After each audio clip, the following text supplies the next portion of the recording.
El día de ayer pasó algo jamás antes sucedido. Literalmente nunca había pasado en la historia. El precio del petróleo llegó a costar los menos $35, cifras jamás antes vistas. ¿Por qué pasó esto y cuáles son las consecuencias? El día de hoy vamos a hablar de esto. Todo comienza con el COVID-19. Como ya sabemos, este virus atacó todo el mundo, desde China hasta Europa hasta América, provocando miles de enfermos, provocando miles de muertes, entre otras consecuencias. Una de las mayores consecuencias es que la economía está detenida por el momento. Muchas fábricas de todo el mundo están dejando de producir, países están utilizando menos petróleo porque la gente no está yendo a trabajar, no están yendo a la escuela, y eso es un problema grande para la industria del petróleo. Entonces, ¿qué pasó? Arabia Saudita, el mayor productor de petróleo a nivel mundial, le dice a Rusia, otro gran productor de petróleo: nosotros vamos a dejar de producir tanto petróleo para que los precios no se vayan hacia abajo por la alta demanda, porque el mundo no está consumiendo gasolina, entre otros productos derivados del petróleo. ¿Qué pasa? Que Rusia le dice a Arabia Saudita que no, que ellos van a seguir produciendo la misma cantidad de barriles de petróleo y lo van a seguir dando al mismo precio, para así poder perjudicar a muchas empresas americanas, que ya hablaremos de ellas en el futuro. Entonces Arabia Saudita, como es el mayor productor de petróleo, dice: ok, tú no quieres cooperar conmigo, yo no voy a cooperar contigo. Lo que hace Arabia Saudita es empezar a producir más petróleo y bajar los precios hasta los $20. Desde los 60 hasta los $20 se vio esa transición en menos de un mes. Algo increíble, todos estábamos impactados con lo que había sucedido, y en vista de una nueva crisis a causa del coronavirus, todo estaba bastante feo. Pero que llegaron a un acuerdo. Se reunió la OPEP Plus, la organización productora de petróleo. Los más grandes productores de petróleo a nivel mundial están ahí: Venezuela, Rusia, Arabia Saudita, entre otros, ¿no? Entonces llegaron a un acuerdo. ¿Cuál es este acuerdo? Reducir la cantidad de barriles de petróleo que estaban produciendo. ¿Qué iba a pasar con esto? Al reducir la cantidad de barriles de petróleo que se estaban creando, se iba a poder mantener los costos. Eso hacía que no les afectara a las economías. Bastante bien, todos pensamos que eso era una buena solución. Yo pensé que era una buena solución y se vio una leve recuperación en el precio del petróleo. Yo mismo invertí dinero en petróleo, puse $400 para invertir, porque se veía venir que el petróleo iba a volver a repuntar y volver a tener el precio que tenía. Bueno, para nuestra sorpresa, no. De un día para otro yo perdí $400, y no estoy hablándoles de ayer, estoy hablando desde la semana pasada. El precio del petróleo se redujo 6%, 5%, 6% así en día. Entonces la gente en realidad no sabía qué estaba pasando. Yo veía que en foros se hablaba de que probablemente iba a repuntar, de que probablemente iban a hacer algo, le iban a inyectar dinero, iban a hacer algo para que el petróleo no cayera. Entonces, ¿qué pasa el día de ayer? Todos los días 20 de cada mes el mercado de petróleo cierra. Así que la gente tiene que ver cómo van a hacer sus inversiones para el siguiente mes. Los inversionistas, al darse cuenta que no se estaba utilizando el petróleo que se utilizaba, que todavía tenían petróleo y que el panorama no resultaba nada bien, decidieron empezar a vender. Algunos empezaron a vender y luego creó esto un efecto dominó. Uno empezó a vender, después otro, después otro, después otro, después otro. Todos estos empezaron a vender a pérdida para no perder tanto dinero, solo alguna parte de su dinero.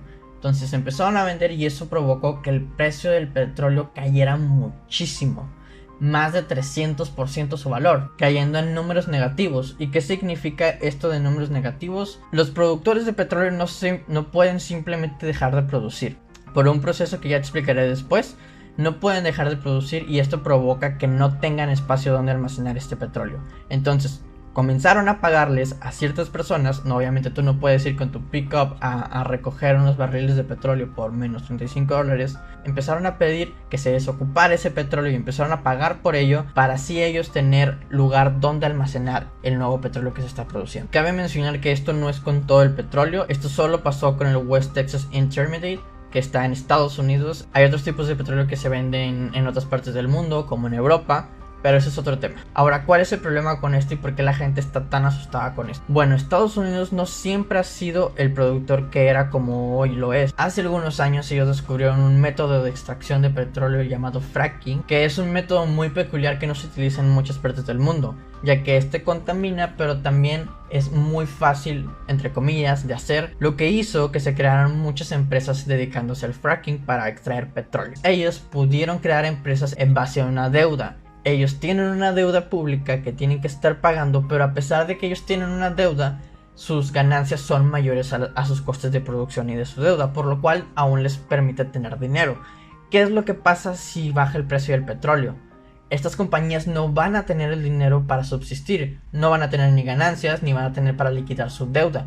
y eso va a hacer que muchas compañías se declaren en bancarrota, haciendo que muchas personas pierdan su empleo y que la economía estadounidense tenga un gran golpe. Y tú me dirás, yo soy mexicano, a mí no me importa eso. En primera, México depende mucho de la economía de Estados Unidos. Somos uno de sus principales exportadores e importadores, por lo cual que ellos tengan problemas económicos nos afecta a nosotros directamente, además de que muchas personas que trabajan en Estados Unidos son indocumentados que envían dinero a México para sus familias. Por lo tanto, si ellos se quedan sin dinero, nosotros también nos quedamos sin dinero. Pueden buscar cifras de cuánto dinero se trae aquí a México por esos medios. Otra cosa por la que nos tenemos que preocupar es por la mezcla mexicana de crudo. El petróleo que produce México es mucho más barato, es muy barato, y si el petróleo de todo el mundo se vende barato, obviamente el petróleo mexicano se va a vender mucho más. Lo que va a hacer que Pemex, una empresa que tiene muchos problemas fiscales en este momento, tenga más problemas de los que tiene. Pero bueno, tú me dirás, aún así yo no creo que me afecte. Pues fíjate que te cuento que resulta que el presidente de este país ha decidido construir una refinería. Por si no estabas enterado, el presidente ha decidido invertir en una refinería para refinar petróleo. Lo que tal vez esté bien a largo plazo, aún no lo sabemos. No sabemos si el petróleo se va a recuperar, no sabemos qué alternativas va a haber. En definitiva, y al momento en que grabo este video, el petróleo se ha recuperado parcialmente. En cifras que estoy viendo al momento de grabar este video, anda rondando los $10 el barril. Así que hay que ver cómo funciona. Hay que ver si deciden invertir en petróleo. Yo no les recomiendo por el momento invertir en petróleo hasta que veamos que esta situación es menos volátil. Muchos medios de inversión están perdiendo su valor, como empresas que cotizan en bolsa, hasta algunos commodities, por lo que es una difícil situación. Veremos qué pasa, veremos qué reacción tiene Estados Unidos, veremos qué reacción tiene la OPEP. Y sin más, nos vemos en un siguiente video. Muchísimas gracias por ver, suscribirse y comentar. Hasta la próxima.